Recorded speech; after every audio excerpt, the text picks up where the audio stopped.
Salut, ici Naomi et Daniela. Bienvenue sur la saison A de notre podcast On Trip Nature.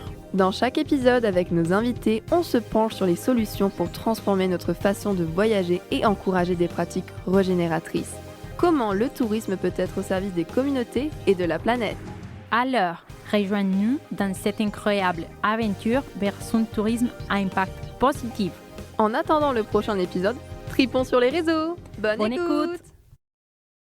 Bienvenue à tous dans un nouvel épisode de notre podcast dédié aux Premières Nations.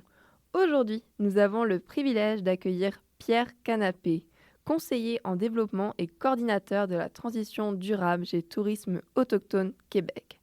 Vivre ensemble, c'est s'enrichir de ces instants précieux où les cœurs et les esprits se connectent. Ces moments où le temps prend une pause pour laisser place aux rencontres. Que ce soit en nature, à travers la musique ou la culture, rassemblons-nous et laissons-nous transporter par l'intensité d'un regard, la chaleur d'une poignée de main et l'harmonie de la communion. Créons ensemble de grands moments.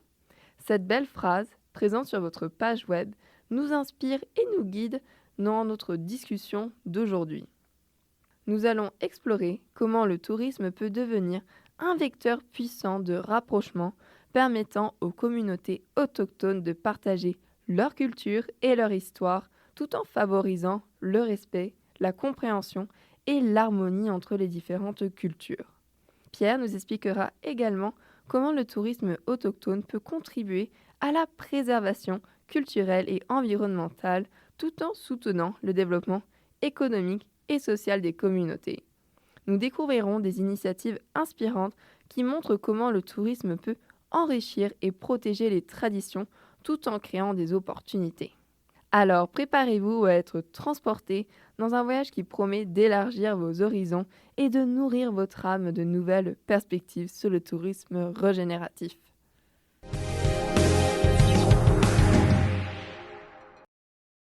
Quoi Pierre, comment vas-tu aujourd'hui? Très bien, merci. Et vous? Ça va très bien aussi. On est très content de t'avoir aujourd'hui parmi nous. Donc, comme d'habitude, avant de débuter notre podcast, on va te présenter à l'audience. Originaire des Premières Nations des Inuits des Pessamit, tu incarnes la passion et l'engagement envers la préservation et la promotion des richesses culturelles et naturelles des communautés autochtones du Québec. Ayant passé une partie de ta jeunesse dans la communauté des Esipit, tu as été initié de ton plus jeune âge aux activités traditionnelles telles que la chasse et la pêche, qui continuent à nourrir ton lien indéfectible avec la terre et ses ressources. Fort d'une expérience de plus de 20 ans dans le domaine du tourisme autochtone, tu as parcouru les chemins de la terre ancestrale et découvert la diversité des communautés autochtones de Québec. Animé par le désir ardent de faire découvrir au monde entier les trésors cachés de cette terre et ces peuples, tu es engagé corps et âme dans le développement du tourisme autochtone au sein du tourisme autochtone de Québec. Donc, merci aujourd'hui pour être avec nous et nous partager toute ton histoire et vécu et tes expériences aussi au sein du tourisme autochtone. Juste pour commencer la conversation, peux-tu nous présenter le tourisme autochtone et ses principales missions? Oui, en fait, le tourisme autochtone, si on commence à la base, Tourisme autochtone Québec, l'organisme pour lequel je travaille, là, existe depuis 1991. Et c'est un organisme là, qui soutient et accompagne les entreprises touristiques autochtones de partout au Québec. Nous, on représente là, les entreprises de la province de Québec au complet, dans toutes les régions. Et ça existe, comme je vous disais, depuis un peu plus de 30 ans. Tourisme autochtone Québec a été créé parce qu'il y avait une volonté des entrepreneurs et des promoteurs touristiques autochtones d'être représentés par un organisme autochtone. Évidemment que le ministère du Tourisme existe depuis très, très, très longtemps, qui est très important aussi, mentionnons-le. Mais ça a toujours été là, un désir des promoteurs, entrepreneurs touristiques autochtones d'être représentés à plus grande échelle là, par un organisme autochtone. Et c'est de là que part la création de Tourisme autochtone Québec. Donc, à la fin, c'est vous, votre communauté, qui a amené ces projets vers le ministère. Exactement. Donc, en fait, on est la voix des entrepreneurs touristiques autochtones au Québec. Donc, Je vous dirais qu'on représente le tourisme autochtone auprès du ministère du Tourisme et on est aussi l'organisme reconnu par l'Assemblée des Premières Nations Québec-Labrador, l'APNQL qu'on appelle, en tant qu'organisme représentant les entrepreneurs touristiques autochtones du Québec. Est-ce que tu peux nous raconter un peu c'était quoi les principaux défis, moments marquants de cette création? Oui, ben ça a été assez simple. Comme je vous disais, le désir était là. Le désir était présent. On n'a pas eu beaucoup d'embûches à créer cette entité-là. Malheureusement, je n'étais pas encore chez Tourisme autochtone Québec lors de la création. C'est M. Aurélien Gill qui a commencé l'entreprise ou l'organisme en 91. Ça s'appelait autrefois Société touristique Innu. Donc, ça représentait seulement les entrepreneurs Innu du Lac-Saint-Jean, Saguenay-Lac-Saint-Jean et de la Côte-Nord. Et ensuite, se sont arrimés à ça les Atikamekw. Donc, la Société touristique est devenue la Société touristique Innu et Atikamekw du Québec, pour ensuite là, englober tout ce qui est entrepreneur touristique autochtone du Québec pour devenir la STAC, la Société touristique autochtone du Québec, et ensuite, finalement, là, dans les années 2000, Tourisme autochtone Québec, tout simplement, pour généraliser un peu le terme. En termes d'embûches et de défis, je vous dirais que les défis restent toujours les mêmes pour des organismes comme ça. C'est vraiment de trouver du financement, pouvoir avancer, pouvoir accompagner au meilleur de nos connaissances les entrepreneurs autochtones. Donc, au quotidien, il y a des défis, mais c'est toujours du positif parce qu'on sait que le tourisme, c'est l'industrie du bonheur et c'est toujours du positif. Donc, c'est assez simple là, d'essayer d'accompagner tous ces entrepreneurs-là. Vous êtes un organisme à but non lucratif. Exactement, oui. On parle de tourisme autochtone et vous mentionnez aussi le terme de autochtonie. Est-ce que pour nos auditeurs qui sont peut-être pas familiarisés avec ce terme, peux-tu nous expliquer qu'est-ce que ça correspond? L'autochtonie, en fait, ça définit tout ce qui est peuple et le monde autochtone au Québec. Un peu partout aussi, nous, on utilise l'autochtonie au Québec. Le mot autochtone, comme vous le savez probablement, je vais vous le lire parce qu'on ne le connaît pas par cœur. Donc, le mot autochtone est défini de cette manière-là, originaire par voie ancestrale du pays où il habite. Donc, les autochtones du Québec et du Canada sont définis par cette définition-là. Et l'autochtonie, c'est vraiment tout ce qui englobe les peuples autochtones du Québec et du Canada. Aussi simple que ça. Et du coup, par rapport à ça, est-ce qu'il y a des valeurs peut-être qui se dégagent? Peut-être est-ce qu'il y a des valeurs qui sont peut-être fondamentales pour les peuples autochtones au Québec? Il y a beaucoup de valeurs et de traditions qui appartiennent aux peuples autochtones du Québec.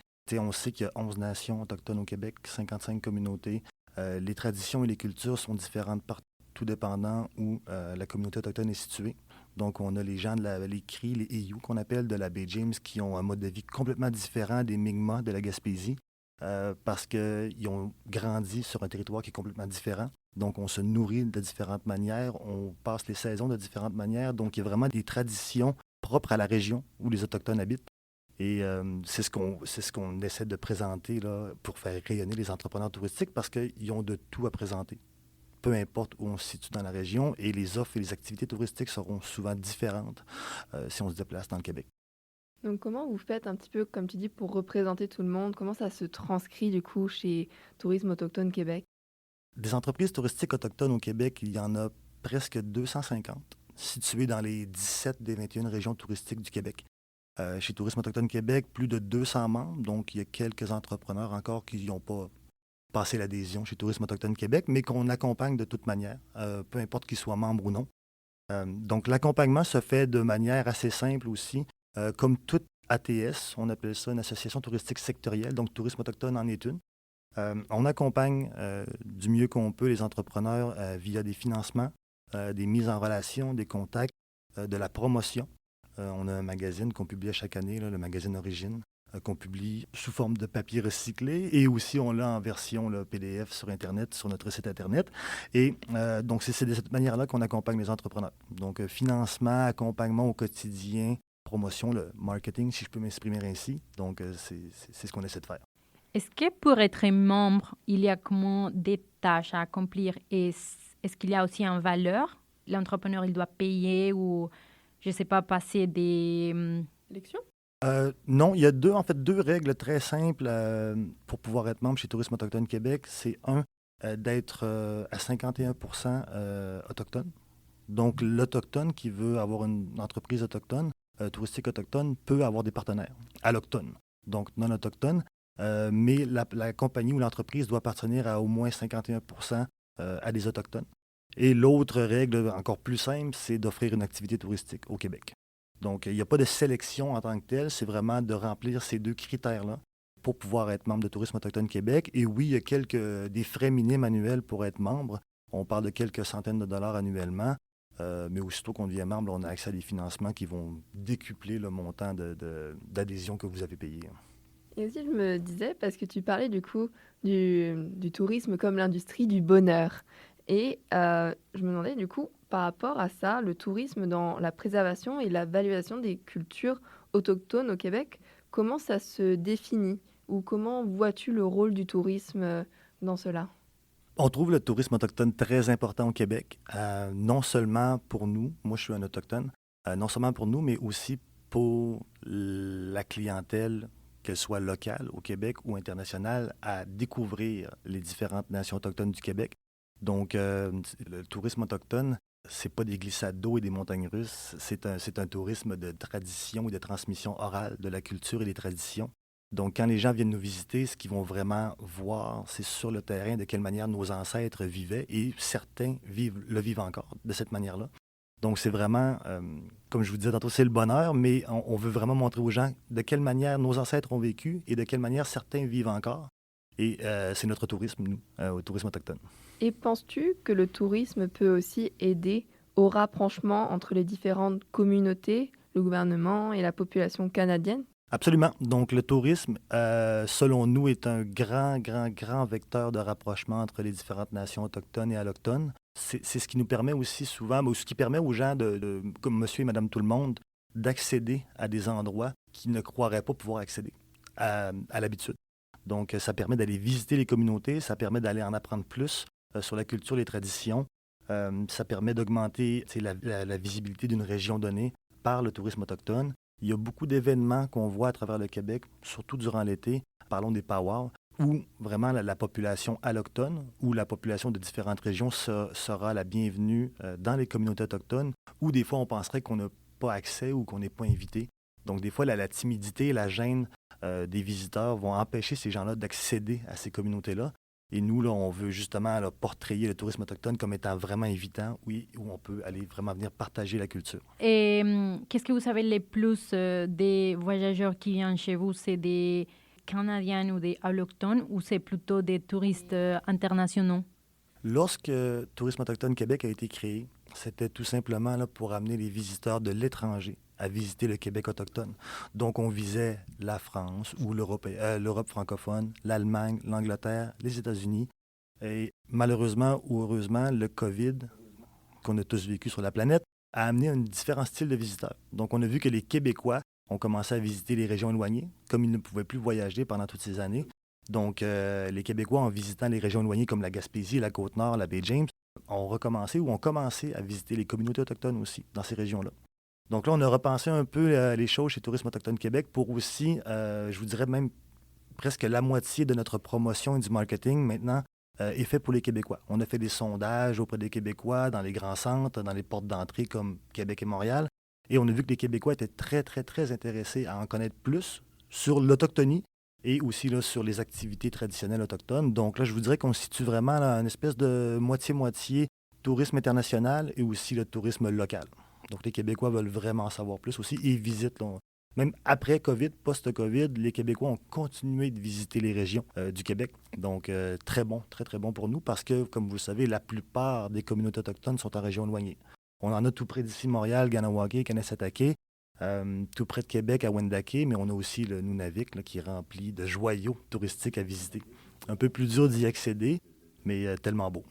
Anne Lemieux, elle faisait partie de notre épisode et on a rêvé avec elle de connaître toutes les communautés autochtones de Québec du Nord. Elle nous racontait beaucoup d'histoires vraiment intéressantes de ce qu'elle a vécu. Nous, on a la chance d'être, chez Tourisme autochtone Québec, d'être partenaire de l'incubateur accélérateur nordique. Donc, sans avoir notre mot à dire, là, on accompagne l'incubateur dans toutes les procédures et les cohortes et les accompagnements d'entreprises et d'entrepreneurs. Plus de la moitié des entrepreneurs qui sont dans l'incubateur accélérateur nordique sont autochtones. Donc, c'est vraiment bien. Comme je vous disais, c'est plus en région éloignée. Et Anne, avec son incubateur, qui d'accompagner les entrepreneurs au nord du 49e parallèle, on voit qu'il y a beaucoup d'entreprises autochtones dans le Grand Nord.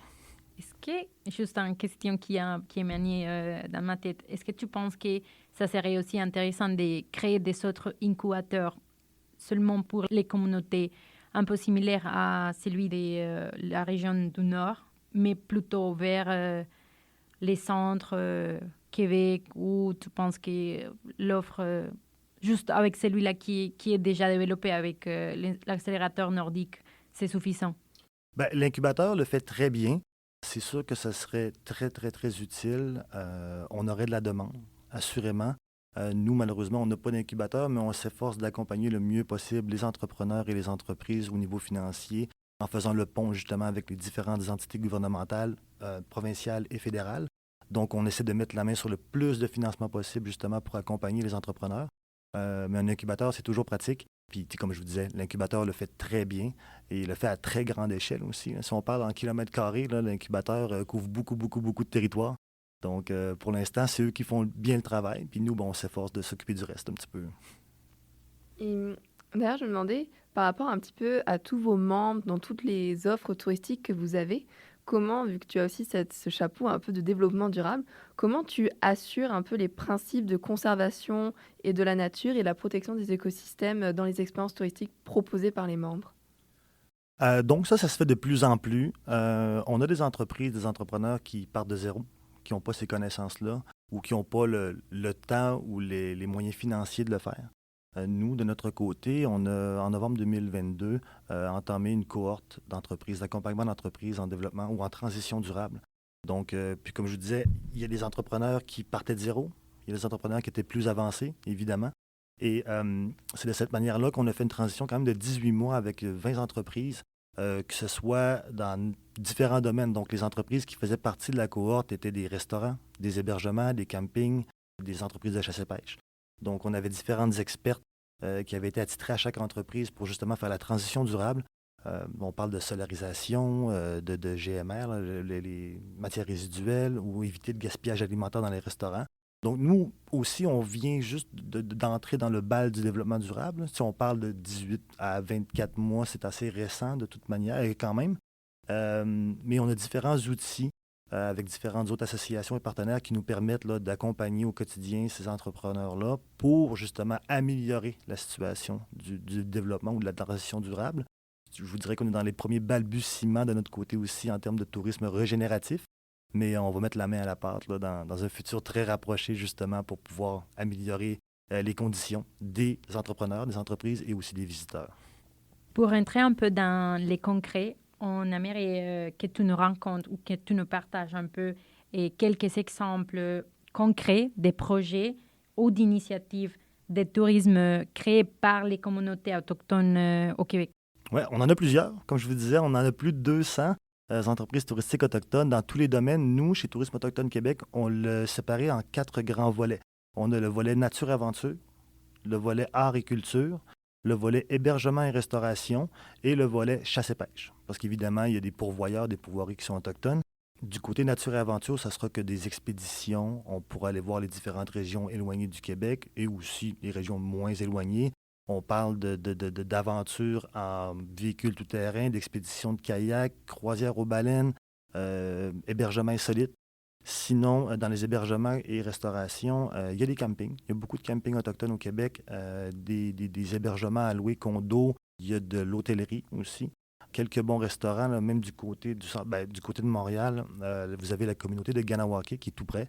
Plusieurs restaurants s'y situent. Ici, on reste dans la veine du Grand Montréal. Plusieurs entreprises. On pense à le Festival de présence autochtone qui se déroule au centre-ville de Montréal. C'est même bientôt, du 6 au 15 août, je pense, si je ne m'abuse, 2024, où vraiment la population, sans avoir à trop se déplacer, pourra aller voir de la danse, des conférences, des spectacles, un peu de tout au centre-ville de Montréal pendant plus d'une dizaine de jours. Sinon, comme je vous disais, à Ganawake, plusieurs festivals. Tantôt, on parlait des powwows. Donc, le powwow est vraiment l'activité principale au numéro 1 pour qu'un visiteur alloctone puisse entrer directement dans la communauté et voir qu'est-ce qui se passe du côté traditionnel et culturel. Le powwow de Wendake, malheureusement, était la semaine dernière. Donc, il vient de terminer. Mais ce qui est vraiment plaisant à Ganawake, c'est qu'ils ont plusieurs festivals. Ils ont le festival de la fraise au printemps, ils ont le festival du maïs à l'automne. Donc, c'est vraiment facile pour les habitants même du centre-ville de Montréal de sortir un peu de l'île et d'aller vraiment là, essayer les expériences touristiques. Si un visiteur veut aller un peu plus loin, on a tout plein d'activités touristiques. On parle, encore près, la Maison des peuples autochtones qui est située à Mont-Saint-Hilaire, tout près ici encore ici de Montréal. Je ne sais pas combien de temps en voiture, mais c'est moins d'une heure. Donc là, on peut encore une fois aller voir des ateliers, des conférenciers, des conférences, des spectacles, des expositions artistiques.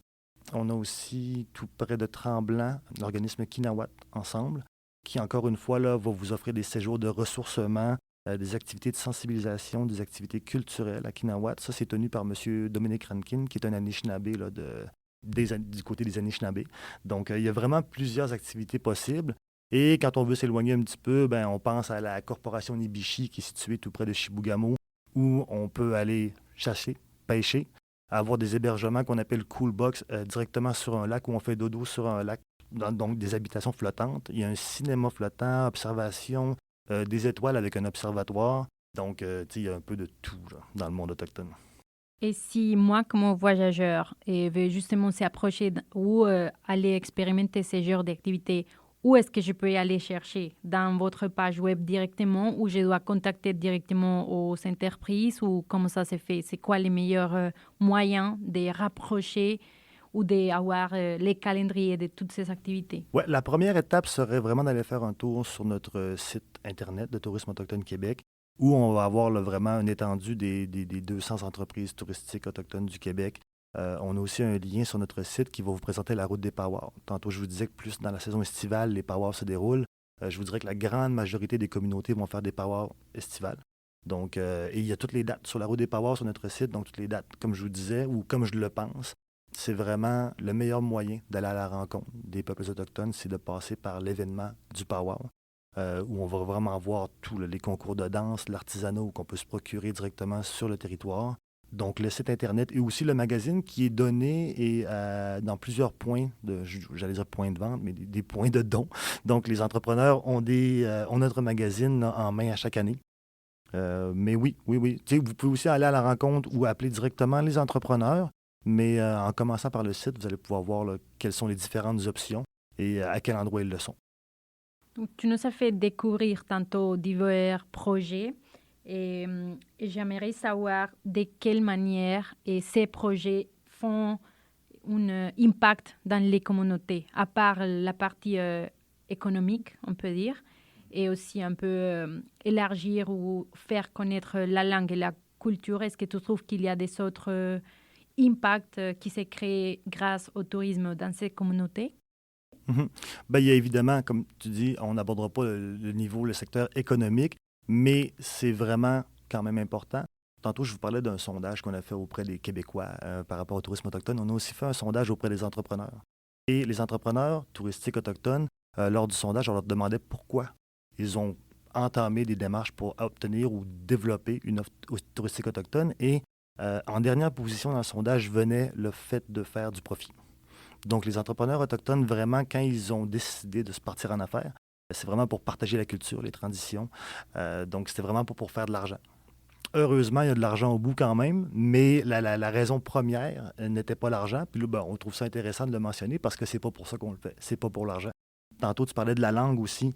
C'est sûr que c'est un contexte favorable à l'éducation et au maintien de la langue. Donc, quand les gens viennent nous voir sur le territoire, ben, ça permet aux gens de partager la culture, de partager les traditions, même que les gens plus vieux, les aînés, vont pouvoir montrer aux jeunes, à la nouvelle génération, de guides ou d'interprètes, de quelle manière ça marchait dans le passé. Donc ça, c'est vraiment un vecteur aussi de transmission de la culture autochtone grâce au tourisme. J'avais une autre question qui va être un peu plus large. Est-ce que tu penses que les communautés sont toujours ouvertes justement à recevoir du tourisme?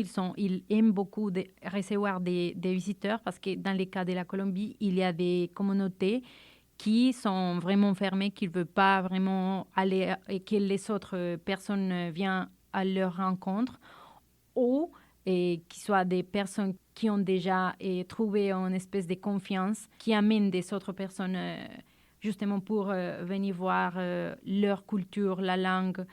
Mais je voulais juste, c'est très large la question, peut-être dans des communautés oui, peut-être non, mais juste, qu'est-ce que tu en penses de ça? Oui, c'est exactement la même chose au Québec.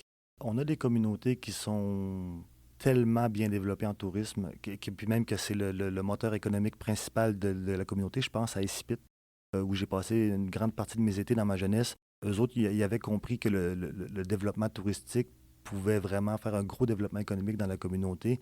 Donc, ils se sont appropriés plusieurs pourvoiries. Ils ont des hébergements de tout genre, camping, condos, les croisières aux baleines. Donc, vraiment, des communautés ne vivent que par le tourisme. Et il y en a d'autres qui ne sont pas rendus là encore.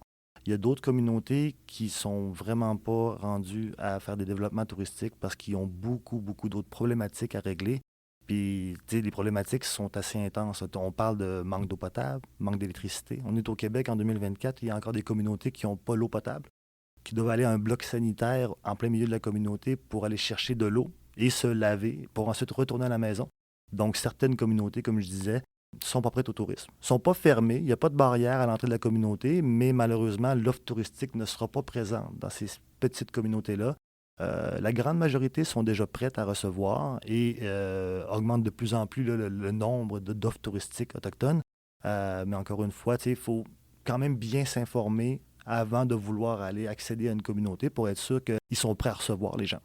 Et aussi, ce que je trouvais très intéressant, c'est que quand on a eu Anne Lemieux, du coup, de l'incubateur, elle nous a dit que des fois, pour monter certains projets, eh bien, il fallait d'abord demander à la communauté l'accord, par exemple, au chef du village ou à d'autres personnes de la communauté centrale, pour leur demander, est-ce que vous êtes d'accord que je développe un tel projet? Et on trouvait cette approche très, très intéressante. Et je ne sais pas si toi aussi tu l'as ressenti ou si tu vois que les développements se font un peu de cette manière-là aussi. Un peu des deux. Donc, il y a des entrepreneurs qui vont décider de se lancer en affaires individuellement.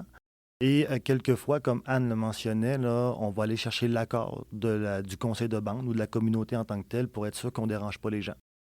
Tantôt, je vous mentionnais la communauté qui n'a pas encore accès à l'électricité. Donc, tout fonctionne avec des génératrices et des blocs sanitaires. Quelqu'un ne fera pas un développement touristique sans aviser ses congénères et la chefferie et le conseil de bande, parce que ça ferait aucun sens. Donc, c'est vraiment une belle technique à adopter, d'aller chercher l'accord de ses pairs pour pouvoir le développer, mais on voit un peu de tout, là, parce que, comme je disais, il y a des communautés qui sont vraiment bien développées. On pense à Wendake, où il y a un quartier industriel, plusieurs restaurants, plusieurs hôtels. Donc, les gens n'ont pas besoin d'aller chercher un accord. On sait que le tourisme peut se développer là-bas. Alors que d'autres communautés qui sont en région éloignée, en plein milieu de la forêt même, là, ça sera peut-être plus à propos d'aller chercher l'accord des membres de la communauté avant de faire quelque chose puis attirer des touristes sans prévenir. Parce que peut-être le fait de recevoir les touristes, ça va peut-être restreindre les ressources déjà disponibles pour la communauté. C'est peut-être aussi pour ça. Oui, puis il y a aussi sûrement des gens, comme tu le disais tantôt, comme en Colombie, qui ne veulent tout simplement pas recevoir de tourisme de touristes, ou qui sont tout simplement pas enclins ou qui ne veulent pas présenter leur communauté de cette manière-là. Donc, il y a un peu des deux, oui. Tantôt, tu nous avais mentionné aussi que vous avez rentré dans le développement du tourisme durable. Et j'aimerais savoir si depuis que vous avez commencé avec cette approche, et vous avez déjà des impacts positifs, par exemple, dans une communauté qui a commencé à travailler dans les développements durables, on peut dire. S'il y a quelque chose de concret qui s'est fait depuis les débuts. Mhm. Je vous parlais des communautés en région éloignée. Même si on sort du tourisme un peu, il y a beaucoup de communautés autochtones et allochtones en région éloignée qui n'ont pas encore accès au recyclage, qui n'ont pas accès au compost. La plupart de la fourniture ou des matériaux qui rentrent au Nunavik par bateau ne ressort pas. Fait que là, le problème est plus gros que vraiment le problème touristique.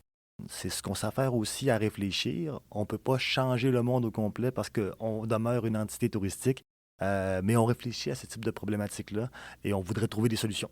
Ceci étant dit, on a des entrepreneurs, parce que, comme vous savez, région éloignée égale des fois pas d'électricité, des fois pas de recyclage, pas de compost. Donc, on a des entrepreneurs qui se sont, pour faire de la lumière ou du chauffage, ça prend des génératrices. Donc, c'est vraiment pas du gaspillage parce que c'est nécessaire pour continuer à vivre. Mais quelques entrepreneurs se sont dotés là, de panneaux solaires. C'est assez simple. On parle de toilettes écologiques plutôt que de le faire à l'ancienne manière. Donc, on essaie de rentrer différents modes de pensée. C'est long, ça coûte plus cher aussi. Donc, aller installer des panneaux solaires sur la basse Côte-Nord où il n'y a pas de route ou aller installer des panneaux solaires dans la banlieue de Montréal, le coût est différent. Ça coûte plus cher de le faire venir, ça coûte plus cher de l'installer. La météo fait qu'il faut qu'il soit rentré plus solide, donc, parce que les panneaux vont partir au vent. Donc, il y a toujours des problématiques qui se rajoutent, mais quand même, on essaie d'aller dans ce sens-là. Ce qui est le fun avec notre démarche en développement durable qu'on a fait, c'est que en tant que quantité ou organisation touristique, c'est que la particularité de notre transition durable à nous, c'était vraiment de combiner les connaissances scientifiques du développement durable avec les connaissances traditionnelles. Donc, les Autochtones, de leur côté, ont toujours fait attention aux ressources. Même avant l'arrivée des colons en 1608, on ne pêchait pas 4 poissons pour en manger 2. Donc, on pêchait 4 poissons soit pour le partager ou soit on en pêchait 2 seulement pour se nourrir. Donc, le principe de partage existe depuis toujours du côté des communautés autochtones. C'est pour ça que le volet social du développement durable est très, très, très important du côté des communautés. Il n'y avait pas non plus de notion de richesse ou de pauvreté du côté des communautés autochtones avant l'arrivée des colons, parce que tout était partagé. Même que dans certaines communautés ou dans certaines nations, le mot merci n'existait pas, parce que ça allait de soi de partager tout ce qu'on avait à travers tous les résidents de la communauté. Fait que c'est ce qu'on trouve un peu cool. Est-ce qu'aujourd'hui, on voit que ça continue à perdurer, ces traditions-là? Absolument, absolument. Moi, je retourne assez souvent dans les communautés autochtones. On parlait des CIPIT tout à l'heure pour faire mes activités traditionnelles de chasse et de pêche. Et le partage, c'est encore la même chose qu'avant. Donc, à l'intérieur de la communauté, puis même, ça déborde à l'extérieur. Lorsqu'on va aller récolter quelque chose à la chasse, récolter une bête ou un gibier, on a du partage obligatoire. Donc, puis évidemment, c'est pas nous qui le décident. Donc, c'est des gens qui sont plus vieux que nous, les aînés, vont nous demander des parties préférées du gibier qu'on va récolter. Pas qu'on veut pas le faire, parce que ça nous fait plaisir, mais c'est pas nous qui décident. Donc, le partage est obligatoire, et très positif.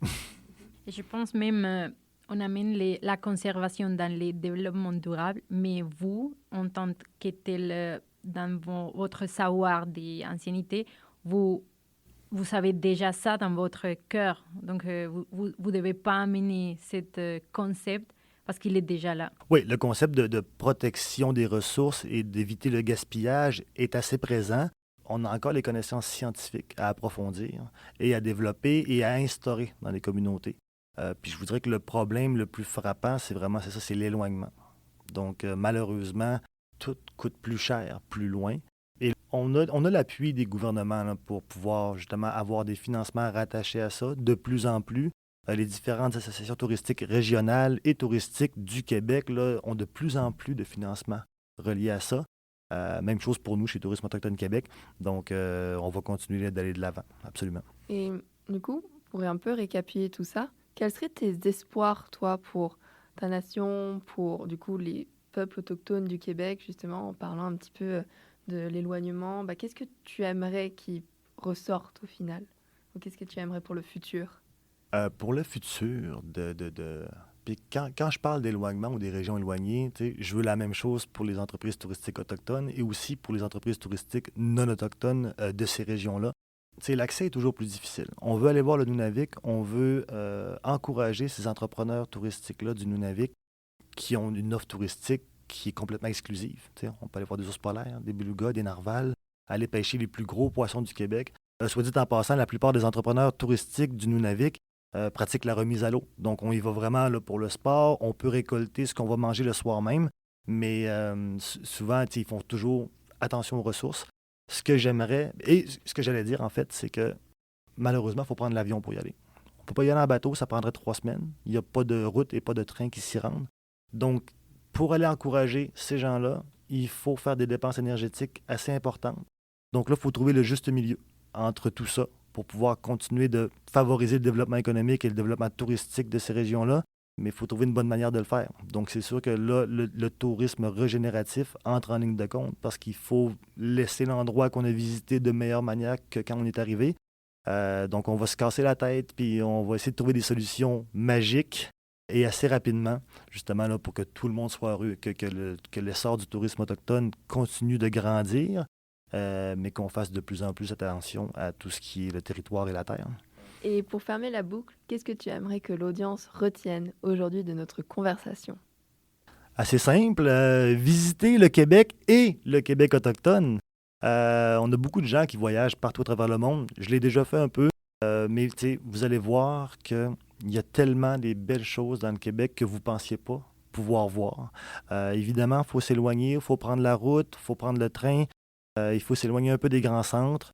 Mais commencez par, comme je vous ai dit tantôt, commencez par les powwows, par les événements qui sont proches de Montréal, de Québec.